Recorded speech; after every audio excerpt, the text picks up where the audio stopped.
En el video de ayer, el número 8, nos quedamos al final con una información que diría yo inconclusa, porque precisamente en el video de hoy, que es el número 9, voy a platicarles o voy a platicarte las 4 cosas para una buena comunión. Son los 2 sacramentos a los que debemos preparar a los niños, pero también a nosotros los adultos es conveniente que nos preparemos o que recordemos cómo fuimos preparados. Al hablar ayer sobre lo que es el sacramento de reconciliación, les decía yo que es muy importante el que se trabaje más tiempo que el sacramento de la Eucaristía. Por experiencia de vida les puedo decir que el sacramento de reconciliación es el que nos ordena, o sea, ordena nuestra vida. Y vamos a ver que al hablar de la Eucaristía, pues es algo que Jesús nos pidió. Y al pedirnos es donde empezamos a encontrar nosotros la importancia de ese gran sacramento que es la reconciliación. Muy poco atendido en nuestra Iglesia Católica. Suponemos que, pues, ya lo saben. Sin embargo, comienzo diciéndoles, donde yo he estado, donde he trabajado, donde he dado catequesis, no se da un documento a las personas cuando hacen su primera reconciliación, cuando debería darse, así como se da con la Eucaristía, como se da con el bautismo. Son los documentos que van diciendo, en mi caso, Carlos, ya estoy bautizado y tengo mi papelito. Pues debía haber uno que diga, ya hice mi primera reconciliación. Y de ahí para adelante. En la Eucaristía normalmente se da un papelito. Aquí los papelitos deberían ser constancias de, porque me he encontrado que dan diplomas. ¿Diploma de qué? Si no te estás diplomando.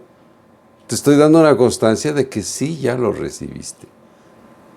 Cuando llegamos a la confirmación, que es otro sacramento, más adelante, sí se da comprobante. Llegas al matrimonio, sí se da comprobante. En el que no lo necesitamos, el comprobante, es la unción. Pero eso será otra plática. Nos vamos a centrar hoy en lo que es la Eucaristía. Es muy importante. Permíteme presentarte la imagen de ese cuadro con que terminé en la plática anterior. Aquí lo tienes. Las 4 cosas para una buena comunión. Y la primera de ellas, fíjate cómo está relacionado con la reconciliación. Requisito indispensable para que te acerques a recibir el cuerpo y la sangre de Cristo es no tener ningún pecado. Eso es estar en gracia de Dios. No tener pecado. Y a veces cuando hablamos del pecado decimos, ¿y qué es eso? El pecado es esas faltas que cometemos como personas. Chiquito, grandote, del tamaño que tú quieras. Son las fallas. Jesús nos enseñó que la rectitud, la santidad es seguirlo a Él. Pero ¿cómo vamos a seguir a Jesús si no lo conocemos? Por eso esta catequesis para papás, para que enseñen a sus niños, o para personas que dicen, yo voy a ayudarle a los papás, siendo catequista, para atender a sus niños. La obligación es directa para los papás. Y a veces lo cedemos a otras personas. Nosotros tenemos que ser los primeros catequistas de nuestros hijos. ¿Como una obligación? Bueno, tómalo como una obligación. ¿Como un deber? Bueno, tómalo como un deber. Sin embargo, yo lo tomaría como una gracia que Dios me permite, así como me ha permitido tener en la familia un hijo, 2, 3, pues así que me permita orientar a mi hijo en las cuestiones de su espíritu. No tener ningún pecado. ¿Cómo lo voy a saber? En el video que terminé anteriormente, que fue el número 8, te decía que por ahí tuve que hacer una hojita que se llama examen de conciencia. ¿Y qué cosa vamos a examinarnos? Pues lo que tienes que examinar es cómo estás respecto a los 10 mandamientos de la ley de Dios y cómo estás respecto a los 5 mandamientos de nuestra Iglesia Católica. Son básicos, lo debo saber, lo deben saber los niños, porque es nuestra guía personal. Y entonces si lo seguimos vamos a encontrar precisamente si tengo o no fallas. Decía yo también en el video anterior, hablando de la reconciliación, que si es pecado mortal o pecado venial, eso le toca al sacerdote, no a mí. ¿Por qué? Porque mi conciencia me dice, oye, Carlos, te robaste un alfiler y no estuvo bien, y es un alfiler, ¿verdad? Es una cosita pequeña. Entonces, ¿qué? ¿Tienes una falla pequeña? Sí, pues el padre el que te va a decir, el sacerdote, oye, Carlitos, ya estás grandecito para andar robando alfileres, pídelo. Si te lo dan, lo tomas, y si no te lo dan, lo dejas. No tener ningún pecado. ¿Y por qué no tener ningún pecado? Porque como humanos que somos pecadores. Tenemos muchas fallas. El que te habla no es un santo, ¿no? Soy una persona humana como tú. O como tú. Y por consecuencia tengo fallas. Que ya por mi edad, estoy hablando de los 77 años, puedo decirle, Señor, perdóname. No quise molestar a la persona y se molestó por lo que dije. Pues es una cuestión sencilla tal vez, si tú quieres, porque no lo hice ni siquiera a propósito. Pero, pues es una falla.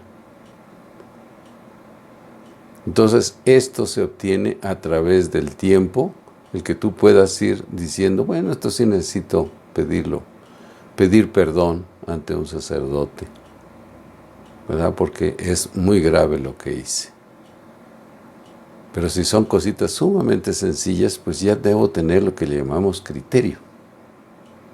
Y entonces vamos a saber cómo se manejan las cosas. Lo importante es no tener ningún pecado. ¿Qué pasa en la actualidad? Muchas gentes se acercan a recibir a Jesús. Y yo cada vez que los veo me pregunto, oye, ¿estás entrando ahorita al templo? Y te llevas directamente porque están dando la comunión a recibir a Jesús. Oye, ¿te preparaste? ¿Ya estás preparado? ¿Sabes lo que estás recibiendo? Entonces son cositas que debemos cuidar. Son aspectos personales. Yo tengo una idea o una ideología en el cual digo, bueno, eres tú y Dios, punto, ¿sí? Tú y Dios. ¿Cómo te comportas, verdad? ¿Cómo vives? Importantísimo. Saber estar en gracia de Dios. Es decir, no tener pecados. Número 1. Si tengo dudas, ahí no sé si es grave o no es grave lo que hice, ya vamos a encontrar al final de las oraciones una que se llama la comunión espiritual. En esos casos debe usarse. Úsalos para que pidas al Señor que esté contigo, aunque tú no te puedas acercar. Ya platicaremos de eso un poquito más adelante. Nos vamos al número 2. Hacer el ayuno eucarístico consiste en no tomar alimento alguno 1 hora antes de recibir a Jesús en la Eucaristía. Es una forma de prepararnos para poner nuestro pensamiento en Él y no en las cosas de mi cuerpo. A los niños siempre les dije, si tú eres de los niños que necesitas comer algo porque si no te desmayas, pues hazlo hora y media antes de que vayas a recibir a Jesús. Y aquí vienen otras cosas que tienen que aclararle a los niños. Bueno, y también a los mayores. Si a la misa que tú vas es a las 10 de la mañana, entonces dices, como a las 10:30 me estarán dando la Eucaristía, entonces a las 9 puedo comer algo todavía. Toma en cuenta la hora en que comienza la celebración. Hora y media antes sería 8:30 de la mañana. Es muy importante decirles eso. Y dicen, es que tú eres muy rigorista, Carlos. No, no tanto por ser muy rigorista, sino porque nos debemos educar. Yo he visto personas dentro de la familia que estamos saliendo para la misa 5 o 10 minutos antes de que va a comenzar y todavía están tomando café con pan. Incorrecto, impropio, porque tú ya debes estar pensando 1 hora antes de que va a celebrarse la Eucaristía, que vas al encuentro con tu Creador, con Dios, Jesús. Entonces, eso es hacer un ayuno eucarístico. ¿Y por qué vamos con el ayuno? Porque es una forma de decir, Señor, tú eres más importante que yo. Nos vamos al paso número 3. Hay que acercarse a comulgar con devoción y respeto. Es muy importante. Nada menos que vas al encuentro de Jesús. Vuelvo a repetir, Jesús es Dios mismo. Y Él quiso quedarse en un pan, quiso quedarse en un vino. Pero ya te decía con anterioridad que en ese pan está su cuerpo con su sangre y su divinidad. No necesitas exactamente tomar del cáliz. En la ceremonia normalmente se hace así porque Jesús así lo realizó. Pero ya expliqué por ahí de que cuando llega la fracción del pan dentro de la celebración eucarística, toma un pedacito y lo deposita en el cáliz. Jesús está completito solamente en la Eucaristía, o sea, en la hostia consagrada. No se requiere que tomes del cáliz. Pero si te lo dan, bienvenido. Tal parece que te estuvieran dando el cuerpo por un lado y la sangre por el otro. Yo nada más te lo explico o te lo digo porque se requiere respeto. Lo que estamos perdiendo en la actualidad, debemos recibirlo directamente en la boca. ¿Me lo pueden dar en la mano? Sí, pero yo lo debería recibir directamente en la boca. ¿Por qué? Porque es Jesús mismo el que llega a mí y yo no tengo las manos consagradas como lo tiene el sacerdote. Yo, seglar, no lo tengo. Tú que me ves, tampoco lo tienes. Ahí es donde tenemos que cuidar lo fundamental de acercarse a comulgar con devoción y con respeto. Algunos sacerdotes te dicen, los que estén en gracia de Dios pueden acercarse, pero hay quienes no te lo dicen. Y todo el que se acerca le dan, no se lo puede negar, pero tú, en lo personal, sí debes tener criterio. Y si te ayuda el sacerdote diciendo a los que estén en gracia de Dios que no tengan pecado, pueden acercarse. Mucho cuidado con esto, es importantísimo. Nos vamos al punto número 4. Hay que aceptar que Jesús está en nosotros. O sea, cuando yo lo recibo, está conmigo. Nuestra mente, nuestra vista, nuestros sentidos nos pueden llevar muchas veces a pensar, bueno, ¿y estará Jesús allí? No lo veo, Somos muy materialistas.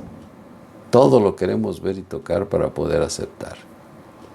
En el caso de Jesús, Eucaristía, debe entrar tu mente, tu corazón, tu fe, para decir, sí, Jesús, tú estás allí, aunque no te vea. He recomendado a algunas personas que cuando tengan duda, pues hay un medio que es el YouTube. Si ustedes entran a ese servicio de internet y buscan milagros eucarísticos, van a encontrar mucha información al respecto. Y yo siempre platico de un sacerdote cómo tenía duda y le decía a Dios cada vez que consagraba el pan y el vino, Señor, ¿cómo es que tú estás aquí? Y entonces Dios misericordioso de aquel sacerdote, en el momento que sube la hostia consagrada, cuando lo baja es carne lo que tiene en su mano. Y lo mismo le pasó con el vino que estaba en el cáliz. Cuando lo baja, o sea, se sube y luego se baja, tenía sangre en su interior. Pero eso ya es una cosa particular de Dios que se nos presenta en tal forma. Pero hay muchos ejemplos. Y aquí les recuerdo un pasaje. Está en la Biblia. Tomás no estaba cuando Jesús se presenta a sus discípulos. Recién había resucitado. Tomás no está y él dijo, hasta que yo no lo vea, no lo creeré. Y da otras explicaciones. Cuando se presenta nuevamente a Jesús, ya está Tomás y le dice, Tomás, ven, mete tu dedo en mis llagas, tu mano en mi costado. Bendito aquellos que creen en mí sin verme. Tú has creído porque me has visto. Está en la Biblia. Son palabras de Jesús, que los evangelistas nos hacen llegar a través de sus escritos, sus documentos. Tener fe es aceptar que Jesús es el que está allí. En lo personal, en el actual momento, me llama mucho la atención y se los digo con franqueza, estamos en el año 2021. Estamos ahorita en el mes de julio. Pensar que Jesús en la Eucaristía me va a contagiar de algo. Sí, yo le pediría con mucha devoción, Señor, contágiame del amor que tú tienes a los demás, pero que me vaya a contagiar de una enfermedad, no cabe en mi cabeza, porque tengo fe en Él, y es lo que les falta a muchas gentes. Cuidado, a los niños hay que guiarlos adecuadamente. Este pedazo de explicación es lo que me faltó en el video anterior, cuestión de tiempo respecto a que busco que sean 30 minutos de plática nada más. Lo pasé para este video. Fíjate que con esto estamos llegando a la mitad del camino. De esa formita que pasé en algún momento y le decía yo, este es el camino que tenemos que tomar de Jesús para llegar a Dios. ¿Por qué? Porque es una forma ordenada de aprender oraciones y de aprender la parte doctrinal.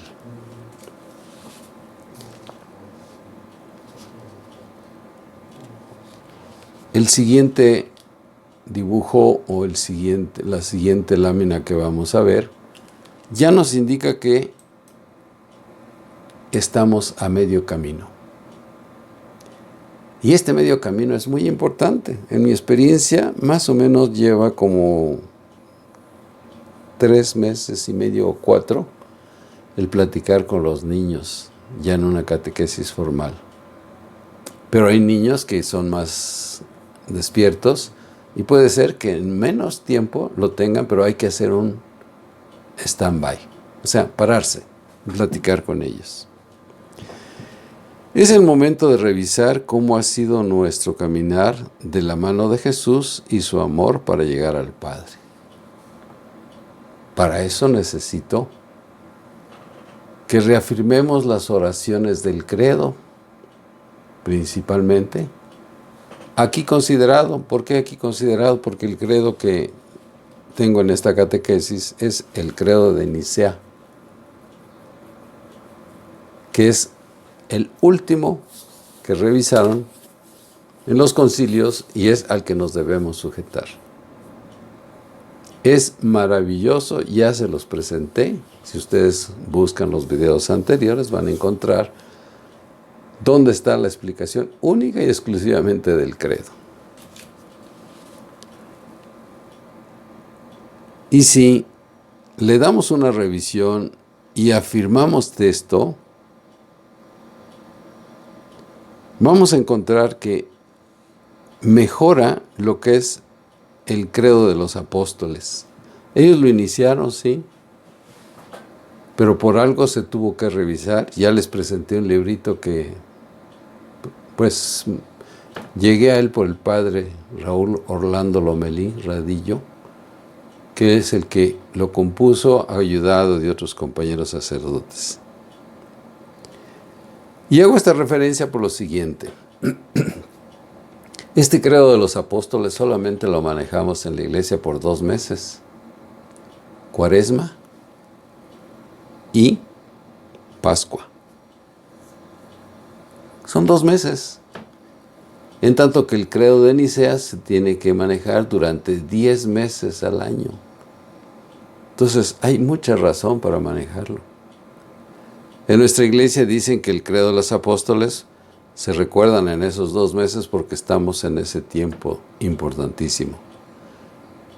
Pues yo diría que no le faltaríamos ningún respeto a los apóstoles si usamos el credo de Nicea aprendido perfectamente bien. Y cuando llegue estos momentos, pues tomaré la hojita donde yo encuentre el credo de los apóstoles y lo seguiré durante 2 meses. Por eso estoy dando atención a lo que nuestras autoridades piden que se maneje y punto. Vuelvo a repetir, por eso es importantísimo el credo de Nicea. Y el de los apóstoles, pues manejar mis hojitas en esos 2 meses. No necesito memorizarlo. La explicación que tiene es suficiente. Y si quieres encontrar más información, pues vas a un catecismo que se llama el Catecismo de la Iglesia Católica, un documento que emitió nuestras autoridades, y en ella está perfectamente explicado el credo de los apóstoles. Pero para uso continuo, el credo de Nicea. Te lo recomiendo. También recomiendo tener una plática individual con cada niño o niña, porque es muy importante que tengamos ese contacto. Los que coordinemos catequesis, en el caso de mamá o papá, pues hay alguien que le va a dedicar un poquito más de tiempo. Si son los dos, bueno, entre los dos platican con la criatura para ver qué tanto han avanzado del camino de Jesús. Y en ese caminito se va poniendo una palomita. Ah, ya te lo sabes. Me permití hacer un auxiliar del catecismo para el niño, para que él mismo también vaya apuntando qué es lo que sabe. Ya platicaré de eso. Ahorita me interesa que vayamos caminando conforme a ese ordenamiento. Y les decía, o te decía, que es muy importante que se platique con la criatura qué tanto vas avanzando. Si es un catequista, pues tiene que llevar un control para saber cómo van avanzando cada uno de los niños o niñas dentro de la catequesis. Muchas veces me encontré que en la catequesis, pues nosotros lo dábamos los sábados, pues tenía que llamar a quien lo acompañaba y muchas veces era el abuelo o la abuela. Rara vez me tocó que lo llevara la muchacha o la que trabajaba en la casa, porque eso nada más lo llegan, lo dejan y luego lo recogen. No, buscar con quién. Si visualizas otra vez esa hojita que hablo del camino, dice hasta abajo, ¿quién me apoyará? A los niños no hay que dejarlos solos, hay que darles el apoyo. Es muy importante que sepas que yo estoy contigo. Y entonces les decía que a los niños les da seguridad, por un lado. Y luego van entendiendo por qué tienen que aprender las cosas. Me acuerdo muy bien que uno de los niños que atendí, al estar platicando, en mi control, una hojita, ponía ahí un puntito por cada una de las cosas que sabía. Y me dice, maestro, no le puse mi puntito, ya me lo sé. A ver, ¿dónde? Aquí. Ah, ya ponía yo el puntito. Eso es participar con los niños en su catequesis. Es muy importante que oigamos cómo lo entendieron la enseñanza que damos. 2 sacramentos, reconciliación y Eucaristía. ¿Cómo lo van atendiendo? ¿Por qué las oraciones? ¿Por qué la parte doctrinal? En lo personal me parece más importante que, pues hazme dibujos y con eso estamos del otro lado.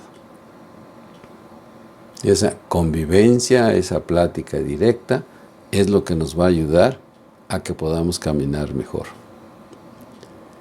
Este es el primer tiempo. En ese dibujo dice, estamos a mitad de camino. ¿Sí? Nos hace falta la otra mitad. Como experiencia, nunca era el mismo catequista el que daba el segundo tiempo. Buscaba yo que fuera otro, para que ese otro se especializara o estuviera más atento a la segunda parte. Y pudiera recibir los niños en el momento que ya sabían la primera parte de este caminar y recibir a los que empezaban la segunda parte. Eso va a ser nuestro próximo video. Verás qué sencillo es, pero qué importante también. Esta es la parte fuerte, la primera parte del caminar, porque son oraciones y son doctrinas que debemos entender. Si hasta aquí lo has logrado, perfecto. Te recomiendo nada más que si tienes dudas, mi correo electrónico es caragorsol@gmail.com. ¿Qué vamos a ver en el próximo video? Nada más para que tengas una idea. Antes de tomar Amritz, es muy importante que hablemos de eso. Eso será en el próximo video. Me pongo frente a ti. Aquí estoy. Ahora sí podemos terminar correctamente nuestra plática, porque uniremos la plática número 8 con esta 9. Y podemos decir, Señor, te damos gracias porque nos estás permitiendo prepararnos, nos estás permitiendo conocer, nos estás permitiendo poder servirte. Que la gracia de Dios recaiga sobre cada uno de ustedes, sobre ti que me ves, y que tú invites a otra persona también. Y me despido persignándome. Y digo, por la señal de la Santa Cruz de nuestros enemigos, líbranos, Señor, Dios nuestro, en el nombre del Padre, y del Hijo, y del Espíritu Santo. Amén. Hasta la próxima. Gracias por